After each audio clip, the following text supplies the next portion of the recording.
How's it going, everybody? Thank you for checking my channel and welcome to today's video. Today is going to be a more extended version of my full Uber Tristram guide because I did have somebody comment, which is going to be the comment shout out for this video, telling me that there are not a lot of videos that go over how to be able to separate the Ubers effectively.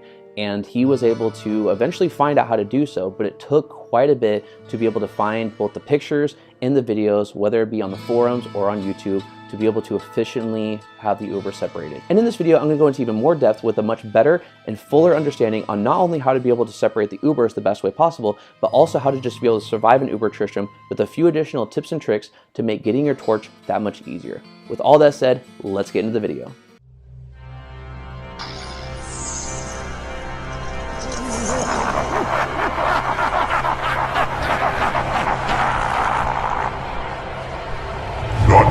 Death can save you from me. Greetings, mortals. I knew you would find your way back here. First things first, before anything else, be on either Players 1 difficulty for single player, and if you have the ability to kill them online solo, do that to make them at their weakest forms possible so that way your survivability is not going to be an issue in Uber Tristram. Separating the Ubers. There are a few areas you can get the Ubers trapped within or around to allow you to help separate them. The most obvious are within any of the buildings, leading them inside and either being able to run around and out, hoping that they don't follow you out, or to teleport out either as a sorceress or having an item with teleport charges. Another strategy that is very uncommon, but can work, is no gear running and separating them out in buildings, having them kill you, and once back in Resurrected, being able to put your gear back on, making attacking them one-on-one easier instead of risking a death and being unable to retrieve your corpse if survivability is an issue or you are grinding for experience. Another place that is great for trapping the Ubers are toward the top and the top right of the map. At the top is a rectangular structure that has small areas to get in and out. And if you are able to lure them inside, you run out and head towards a wall to have them chase you in said direction. You can successfully keep them inside while you run away and get out of their sight. If you get them trapped and start running in a direction that has an exit, they can escape. So it's important that you run away from them in a direction where they still focus on you, but cannot move forward and exit before you're no longer in their sight, helping them to stay trapped longer. At the top right of the map has walls stick out past the corner, allowing you to get the Uber stuck while you're in the adjacent corner, making them unable to physically attack you, allowing you to run away and to have them trapped momentarily. The slowest Uber in D2R has to be Baal, more so relying on teleporting around instead of walking. It's arguably easier to separate Diablo and Mephisto away from Baal compared to focusing on moving Baal himself. For Diablo, using his lightning hoses animation to your advantage is the easiest way to separate him from the others. Diablo will give chase far more than the other two, so lure him where it is most beneficial for you, get him to use his lightning hose, and immediately run. Run, bitch! Run! As he cannot chase you during the animation. Being able to run away from him far enough that you aren't in his line of sight will allow you to keep him away as you try to take the other Ubers on one by one. Mephisto will chase, however, he is not as fast and will not chase as often as Diablo. And because of how deadly his potion cloud and conviction can be towards your character, he is best separated in a structure at the top of the map or in one of the larger buildings so that you can keep his effects limited to where he is. However, his conviction's range would force some players to keep their distance from him until it is time to take him on. Baal isn't much of an issue compared to the other two. However, even if he is separated, he can spawn his clone near you if you are close to him. But do keep in mind, his clone spawns with whatever his health is currently at. So if you get him to 1 health point left and he spawns his clone, he will be very little of a threat, increasing your survivability.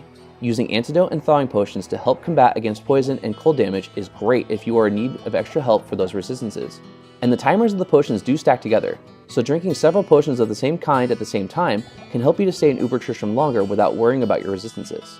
Any of the pre-buffs should be done outside of Uber Tristram.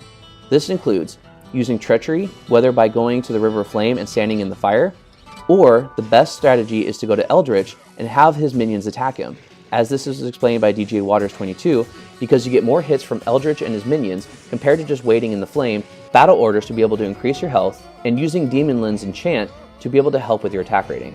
When it comes to casting Life Tap, such as from a wand on Switch, it's most beneficial to have as large a group as possible around for the casting. That way, no matter whom you fight, you will be benefiting from keeping your health up. Even when it comes to the Ubers, if you feel comfortable taking on 2 at a time or maybe all 3 at once, group them together if possible and cast. That way, as you may switch up who you are fighting, you're always getting health back.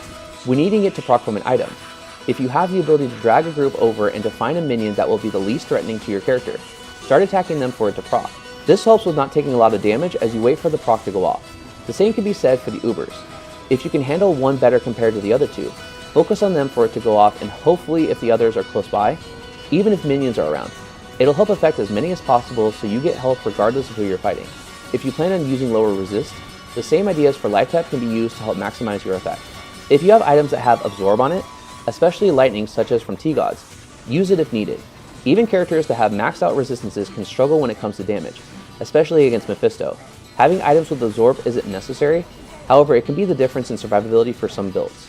Also, keep in mind that you should not depend on life leech to be able to supplement your health. Rejuves are going to be the easiest option aside from life tap, and even with life leech, you're not going to be able to use it on Mephisto. Even if you use it on Baal or Diablo, they're not going to be able to leech enough life to be able to counter the damage that you'd be taking from them, thus making survivability a huge issue for those builds. Lastly, we're going to go over some skills that will help your characters to be able to survive in Uber Tristram that much easier. Some of these skills are one-point wonders, or potentially prerequisites for the build that you're currently using that you usually don't think about. Do keep in mind, even if it is a one-point wonder, even if it is a summon that dies in one hit, the ability to have that summon take the hit for you to allow you to escape could be the difference in surviving and dying in Uber Tristram. Starting with the crowd control skills. Starting with the Amazon, she has the skills Decoy and Valkyrie to be able to use as a shield or as a distraction to be able to get away from the action if needed.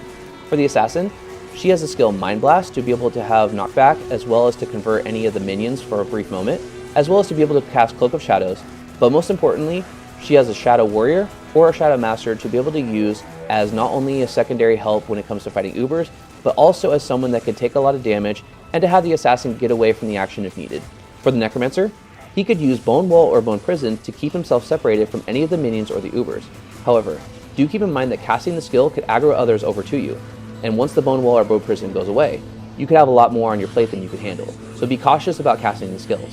He also has any of the golems, such as Clay Golem, Blood Golem, Iron Golem, and Fire Golem, to be able to use as a meat shield if he needs to be able to get away. For the Druid, his summons would be his best bet to be able to get something between him and any of the minions or the Ubers, such as Raven, Spirit Wolf, Dire Wolf, and especially a summon Grizzly as a huge meat shield to be able to help him to get away if needed.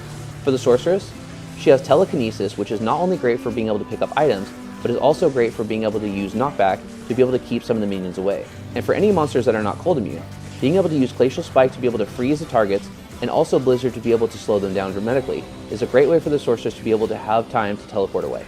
And Barbarian has arguably the best source of crowd control of them all, using Howl to be able to make any of the minions flee, giving him a clear path to any of the Ubers, or to be able to get away if needed. A lot of these skills might not be utilized by a lot of players, however, that doesn't mean that they can't be helpful for your build. There are some skills that will help some of the characters run away faster that aren't using Enigma, such as a Paladin using Vigor to be able to increase his speed, the Assassin using Burst of Speed, a Shapeshifting Druid using Fury with each successful hit helping him to be able to run faster, and the Barbarian using Frenzy with each successful hit giving him the ability to move faster. If you're looking for any other additional information on Uber Tristram, please make sure to check out my previous made video, which is a complete guide of Uber Tristram, going over information such as any of the stats, the skills, and the damage from the Ubers themselves, as well as any other information that I was not able to cover in this video. And that's going to be it for the video. I hope you guys enjoyed it and were able to get a much clearer and better understanding in not only just how to separate out the Ubers to fight them one-on-one, but also how to be able to just survive Uber Tristram that much easier, so that way it takes less effort for you to be able to get your torch. If you like this kind of content and want to see more, hit the subscribe button and hit the bell notification to be notified whenever a new video comes out. And if you like this video, let me know by leaving a like, and I will see you in the next one. Stay safe and take care.